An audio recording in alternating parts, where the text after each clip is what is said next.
The real truth about Americans moving to a foreign country, expectations versus reality. So when a promoter says, quality of life is so much better here in blah blah country, how do you take that? Does that mean your quality of life will be better too? Or are they just trying to sell you their experience, which will not be your experience? Hello and welcome to our Retire Early Lifestyle. Thanks for being here today. We think you will enjoy this information and we're going to just jump right in. What is your reason for moving abroad? Is it for cost of living? Or maybe you're looking for a better quality of life? Many Americans move abroad for the health care, or perhaps you're looking for some adventure in your life. Let's talk about these aspects of life based on the reality of how it really is. This might be difficult for some of you to do, but most of our viewers realize the difference between what we want our life to look like versus how it really is, and it may be much different. Let's start with cost of living. Cost of living is never someone else's figure. We had a cost of living for 5 adults just over $1,000 in Cuenca, Ecuador, and no one could beat that cost of living. So be careful when you see figures thrown around, even by the Rams. They usually quote the lowest of the lowest figures, which could mean many things, but more than likely not up to American standards. Americans have high standards, that we know. Have you ever noticed how some vloggers talk about a monthly rent that is so low that it is suspicious? Like, what's wrong with the apartment? Suspicious? Younger people are more apt to rough it with just basic amenities, while middle-aged folks and retirees go for the comfort and they want their surroundings to be pleasingly aesthetic. I mean, let's be real here. Let's quit trying to act like we're going to be okay in a hovel for $200 a month and living on the lowest possible cost of living budget. Most mature in age Americans won't do that, and they shouldn't have to. So when you're watching people brag about how cheap their rent is or how cheap their cost of living is, do not expect that will be your budget. Be careful and watch more videos or do more research on prices. There is just too much sensationalism on the internet. Moving on to better quality of life. Here again, quality of life is so subjective because people have different tastes, values, spending habits, preferences, and wants and needs. And let's not forget, different personal circumstances that will change each person's quality of life so drastically that no two lifestyles are ever the same. So when a promoter says, quality of life is so much better here in blah blah country, how do you take that? Does that mean your quality of life will be better too? Or are they just trying to sell you their experience, which will not be your experience? Ideally, we all want to move abroad for a better quality of life, but for many, after the excitement is over, the reality sets in that we probably left the greenest grass when we left America. Again, living and thriving in a foreign country is not for most Americans. We expect it to work, but reality has shown us something different. For instance, when someone says, I'm half Brazilian, born in Brazil, and I speak Portuguese. My American wife and I moved to Portugal, and our quality of life has never been better, and we're never leaving. Why do you think they have a better quality of life than, say, in America or Brazil? And why do you think they are never leaving? Let us know what you think in the comments. Moving on to those who seek the adventure, sure, we can move abroad for the adventure and excitement, but what's going to keep you abroad? Where's the foundation in that? Because eventually adventure wears off. If it is just for the change of something new and the adventure, it's just not enough to keep someone in a country for the long haul. Now we get it. Even though we are retirees ourselves, our vision is not limited to just talking about retirees and their retirement lifestyles, But we see many younger folks between the ages of 20 and 50 who love to travel hop and explore different regions of the world, and they can do this indefinitely. But this is not the same as moving abroad to settle down in one country. You know, doing the permanent resident visa thing. It's a very big difference. The nomadic lifestyle is just that, travel hopping, so you always have that excitement of a new culture and scenery. And youngish folks love that hopping around as long as they can support themselves with their online work. But retirees and even the middle-aged folks are generally not country hoppers, at least not at a fast pace. That's why some people actually go for the slower travel like we did. We slow traveled. We spent 8 years in Ecuador. 6 of those years were spent in Cuenca. 1 year we spent on the coast, and another year in an Andes mountain village. In between that time, we traveled to Panama about 7 times, and we traveled to Santa Marta, Colombia. We then spent 2 years traveling Europe, Italy, Poland, Georgia, Armenia, and after all that, we spent 3 more years in Mexico. And here we are 13 years later sharing the other side of the story with you. In an ideal world, we move abroad with our beloved pets and all of our belongings, thinking it will be this grand and great idea and without a care in the world.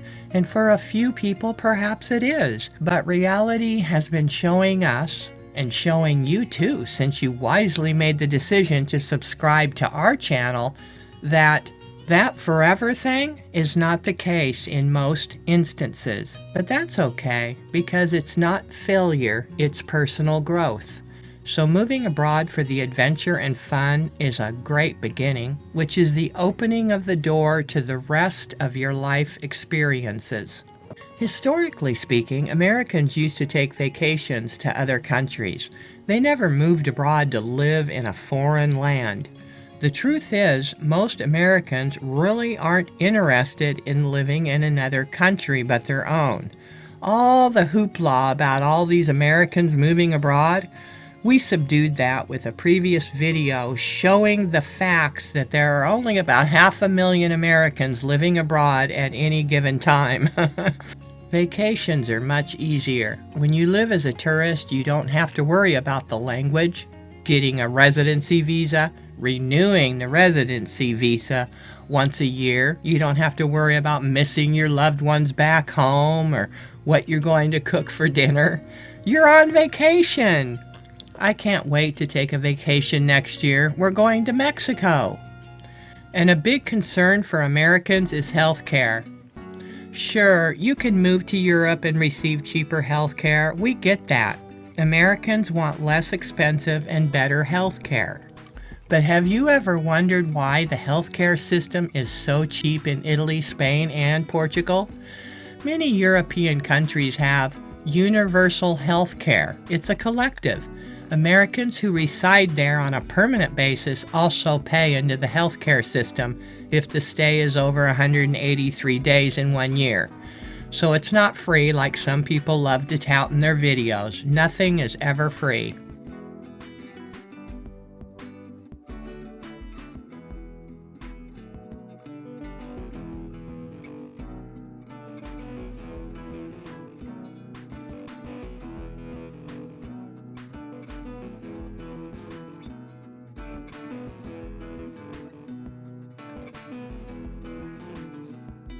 Most American expats that live in Italy don't know that Italy's healthcare system is broken and in dire need of a complete overhaul. There's just no money in the system. It's getting worse by the day. The medical staff in the entire healthcare system of Italy just went on a strike recently protesting that they aren't receiving enough compensation for their dedication and work, and they aren't. The whole system is crumbling before their eyes. So what can you expect if you get sick or hurt from Italy's healthcare system? If your issue is not an emergency, you'll probably have to wait for hours, maybe days, to see a doctor. While you're waiting, you might hear some grumblings about meager pay and about the system collapsing or nurses and doctors not feeling adequately compensated. This will all be spoken in Italian, of course. Italians do complain with each other, and it might seem like they are yelling at each other, but that's just the way they talk. I always thought my in-laws were fighting with each other because they spoke in dialect, they used high-pitched voices, and they pointed their fingers at one another. And Frank would say, "No, they're just talking." Okay, I was learning. And what about the actual care you receive in Italy? Well, you'll most likely receive very good care in Italy, but you might need a translator if the doctor does not speak English. If kindness seems to be missing from the equation, it's because of everything we've mentioned already about an overwhelmed and understaffed healthcare system. No one wants to work here. Despite numerous job openings, hardly anyone's applying at these hospitals. There were 3 cardiology positions available, and only 2 candidates showed up, and they both backed out at the last minute for better opportunities. Why? Because Switzerland offers at least triple the pay. Private healthcare is better too. The public socialized healthcare system of Italy and other countries in the EU has been going downhill for years. Promises, promises, and more promises is not going to put Humpty Dumpty back together again. The system and its workers need some action, not dead promises.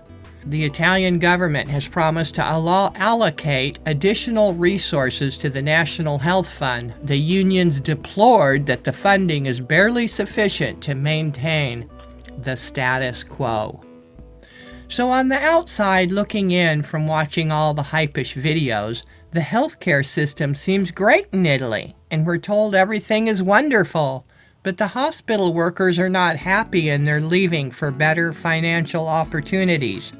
What does that tell you? It's like a rubber band. You stretch it and stretch it and stretch it until it snaps. And when it snaps back, it hurts. The hospital system in Italy is stretched to its limits, and it's hurting. So what have we learned in this discussion today? We have learned that we have to be more involved in the process of moving abroad and not just rely on feel-good videos. Feel-good videos and articles make our expectations become over the top and is why we say moving abroad is overrated and promoted countries are overrated. The point is, life abroad is usually never what we expect it to be, and we've said from the beginning on this channel, it's the expectations getting thrown out of whack that frustrates, disappoints, and annoys folks. It's not your fault, so don't blame yourself. Moving abroad, whether you stay or leave, provides us with whatever it is we needed at that time and why we even went abroad in the first place. We all have our own reasons.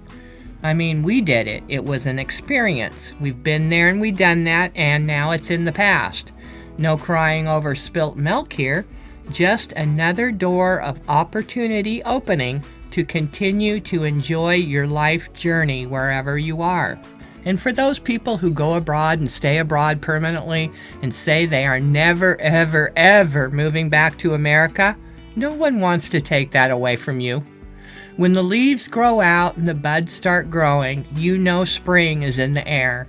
And when the leaves start browning and falling, you know fall is in the air. The seasons, they do change. It's inevitable. It was meant for you. Enjoy it while you still can, because soon enough, winter will come around even if the weather doesn't change. That's all we have for you today. A lot of information to unpack for you. Take care, everybody. Stay safe and be blessed. Bye-bye.